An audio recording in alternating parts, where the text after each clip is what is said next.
కావాలని చెప్పి పోలీసు వాళ్ళు మమ్మల్ని 2 చోట్ల ఆపి ఇన్ టైంకి పోకుండా ఇవాళ వాయిదా పడేటట్టు చేసింది. దీని వెనుక మంత్రి వివేక్ ఉన్నాడు. నేను ఒకసారి ఎంపీగా చేసినా, ఎమ్మెల్యే విప్గా చేసినా నాకు వ్యవస్థల మీద గౌరవం ఉంది, పోలీసులు అంటే కూడా గౌరవం ఉంది. కానీ దురదృష్టవశాత్తు ఇక్కడ పోలీసులంతా మంత్రి వివేక్ దాసోహం అయిపోయారు. కాంగ్రెస్ పార్టీ కార్యకర్తలు లెక్క పనిచేస్తున్నారు.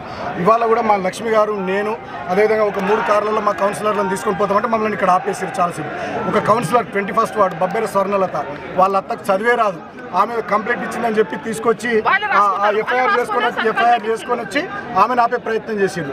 అంటే అడుగడుగున అడ్డంకులు సృష్టించాలని చూస్తూ ఉన్నారు. 22 వార్డులకు 14 వార్డులు మేము గెలిచిన అవుట్ రైట్ మెజార్టీ మాకుంది. అయినప్పటికీ వాళ్ళ కాంగ్రెస్ గుండాలను దించి ఇక్కడ పోలీసులను పెట్టి రౌడీ రాజ్యాలకు నేను అనుకుంటే దించలేనా? నా కాన్షియన్స్లో నాకు క్యాడర్ లేరా? నాకు జనం లేరా? నేను అనుకుంటే దించలేనా? ఇవాళ లా అండ్ ఆర్డర్ ఉంటుండేనా?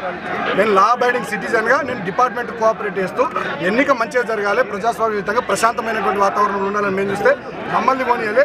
వివేక్ గారితో ఇంకా 3-4 కార్ల కాన్వాయ్ని పంపించింది. దాని విషయంలో మేము ఇప్పుడు ఇక్కడ రోడ్డుపై నిరసన వ్యక్తం చేస్తుంటే మా కార్యకర్తల మీద లాఠీ చార్జ్ చేశారు. ఇది ఇవాళ రామకృష్ణాపురే కాదు, చెన్నూరే కాదు, రాష్ట్రం అంతా చూస్తూ ఉంది.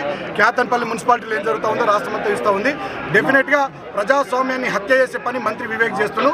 ఆయనకు తొత్తులుగా వీళ్ళు మారింది అంతే తప్ప